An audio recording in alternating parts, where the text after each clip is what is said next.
बिस्मिल्लाहिर्रहमानिर्रहीम। अस्सलाम वालेकुम स्टूडेंट्स, उम्मीद है सब खैरियत से होंगे। आज हम एक्सरसाइज नंबर 1.2 का क्वेश्चन नंबर 4 सॉल्व करेंगे। तो इसमें क्या है आपके पास students, find negative of matrices A B C D ई।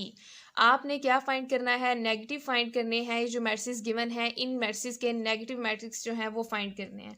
तो स्टूडेंट्स, हमने जब टाइप्स ऑफ मैट्रिसेस पढ़ी हैं, पिछला हमारा टॉपिक जो था वो टाइप्स ऑफ मैट्रिसेस ही था, तो वहाँ पे हमने नेगेटिव ऑफ मैट्रिक्स भी पढ़ा था और इससे रिलेटेड एक एग्जांपल भी की थी।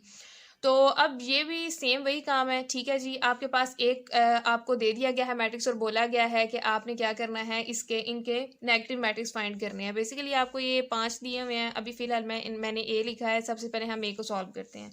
तो सबसे पहले हमें पता है the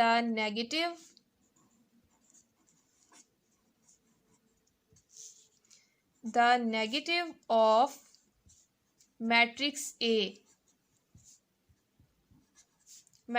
A is minus A. कि अगर हम ए को माइनस से मल्टीप्लाई करेंगे तो ये क्या बन जाएगा? ए का नेगेटिव बन जाएगा। ठीक है, माइनस ए बन जाएगा, यानी कि ए का नेगेटिव मैट्रिक्स बन जाएगा। अब माइनस ए को हम लिखेंगे कैसे? तो ये आपके पास है माइनस ए। आपने अपने मैट्रिक्स को माइनस से मल्टीप्लाई कर लेना है। ठीक है, -1 0 -1। और स्टूडेंट्स, आपको पता है कि जब हम मैंने उस दिन भी बताया था, फिर बता रही हूँ कि जब हम माइनस से मैट्रिक्स को मल्टीप्लाई करेंगे, दैट मीन्स कि हम मैट्रिक्स की एंट्रीज को माइनस से मल्टीप्लाई करेंगे। ठीक है, तो ये हमारे पास क्या हो जाएगा? -1। अब 0 आपको पता है न्यूट्रल होता है, और फिर उसके बाद माइनस, जब -1 से मल्टीप्लाई होगा तो ये बन जाएगा +1।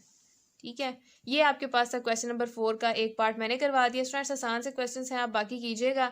ठीक है, इंशाल्लाह आपसे सॉल्व हो जाएंगे। लेकिन अगर आपको कोई प्रॉब्लम आती है तो फिर आप मुझे बता दीजिएगा, ताकि मैं वो क्वेश्चन आपको दोबारा करवा दूँ। नेक्स्ट हमारे पास क्वेश्चन है question number 5।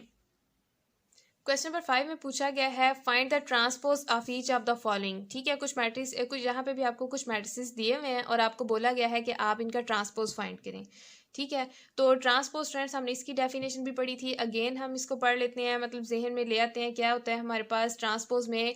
Interchanging of rose into columns और कॉलम्स इंटू रोज, यानी कि हम रोज को कॉलम्स में और कॉलम्स को रोज में चेंज कर देते हैं। तो फर्स्ट ऑफ ऑल हम क्या करते हैं? ट्रांसपोज लेने के लिए ट्रांसपोज का साइन लगाते हैं। ठीक है, मैं यहाँ पे सी मैट्रिक्स ले रही हूँ, आपके पास ए से लेके एफ तक हैं, इन सब का आपने ट्रांसपोज लेना है। ठीक है, तो मैं यहाँ पे सी ले रही हूँ। सी आपके पास ये आपके सामने लिखा हुआ है, बुक्स पे भी है आपके पास।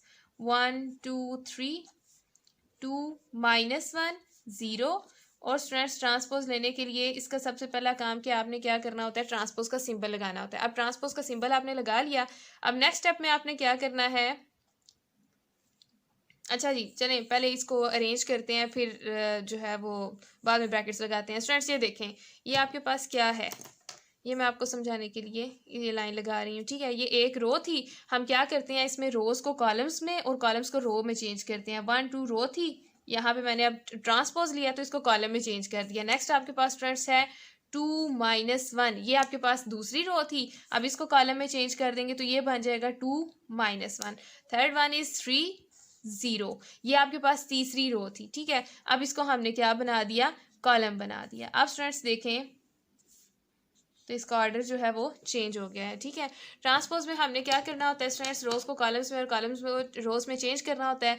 और जब हम लोग यहाँ पे इसको चेंज कर लेते हैं, तब ट्रांसपोज का साइन जो है वो वैनिश हो जाता है। इस वजह से जब ट्रांसपोज का साइन होता है, इसका मतलब है कि अभी हमने ट्रांसपोज अप्लाई करना है। ठीक है, तो जब अप्लाई करते हैं तो यहाँ से हम जो है वो कैंसिल कर देते हैं। तो अब यहाँ पे देखेंगे आपके पास क्या आ गया है? सी का ट्रांसपोज आ गया।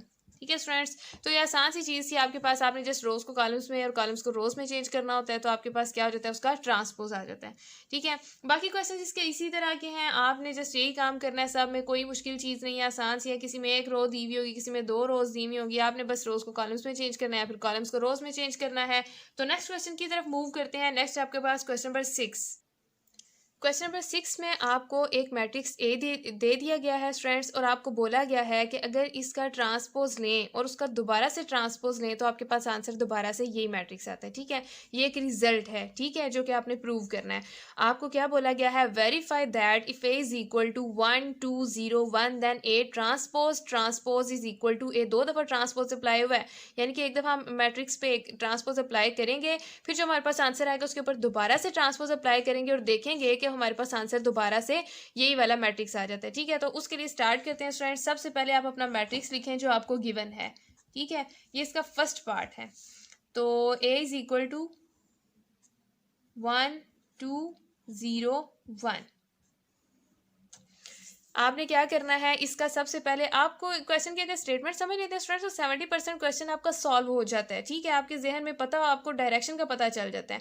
अब यहाँ पे देखें, ए ट्रांसपोज फिर ट्रांसपोज, आपको पता है कि सबसे पहले हमने ए का ट्रांसपोज अप्लाई करना है, तो हम यहाँ पे वही करते हैं, क्या करते हैं, ए के ऊपर ट्रांसपोज अप्लाई कर देते हैं। ठीक है, यहाँ पे किया 1 2 0 1, तो यहाँ पे भी हमने क्या किया, ट्रांसपोज अप्लाई कर दिया। ठीक है, अब जब ट्रांसपोज अप्लाई किया तो हमारे पास क्या होगा, आपको पता है स्टूडेंट्स, ट्रांसपोज में हम क्या करते हैं, रोज को कॉलम्स में और कॉलम को रोज में चेंज कर देते हैं। 1 2 यहाँ पे रो थी, यहाँ पे कॉलम बन गया, 0 1 यहाँ पे रो थी और यहाँ पे क्या बन गया, कॉलम बन गया। ये आपके पास आ गया ए ट्रांसपोज। अब स्टूडेंट्स अगर क्वेश्चन देखा जाए तो हमें बोला गया ए ट्रांसपोज का फिर ट्रांसपोज लें, तो अब ए ट्रांसपोज तो आ गया, अब इसका दोबारा से ट्रांसपोज लेना है तो वो हम ले लेते हैं।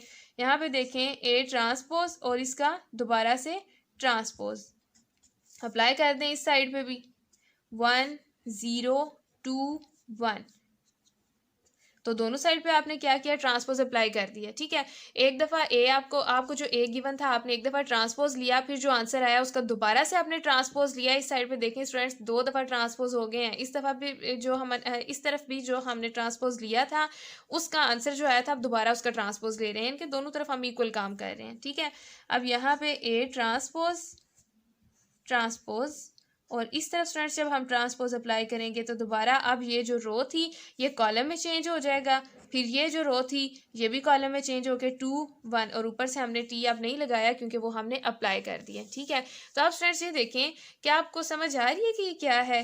इस तरफ तो चलें, देखें ट्रांसपोज ट्रांसपोज और ये 1 2 0 1, ये क्या था, ये तो हमारे पास गिवन मैट्रिक्स था 1 2 0 1। इसका मतलब है ए ट्रांसपोज का ट्रांसपोज जब हम दोबारा से लेते हैं तो दोबारा से हमारे पास वही मैट्रिक्स आ जाता है। ठीक है जी, ये आपके पास एक छोटा सा प्रूफ था। इसी तरह इसका सेकंड पार्ट है जो आप लोग खुद सॉल्व करेंगे। स्टूडेंट्स इस एक्सरसाइज में आपको कोई भी प्रॉब्लम है, किसी किस्म के क्वेश्चन की समझ नहीं आई, कोई भी प्रॉब्लम है स्टूडेंट्स, कोई पॉइंट क्लियर नहीं हुआ, तो आप प्लीज़ जो है वो क्वेश्चन पूछ सकते हैं अपना, आप पूछना क्वेश्चन अपना ताकि मैं उसको क्लियर कर दूँ। ठीक है जी, नेक्स्ट हम इंशाल्लाह 1.3 सॉल्व करेंगे, तब तक के लिए अल्लाह हाफिज़।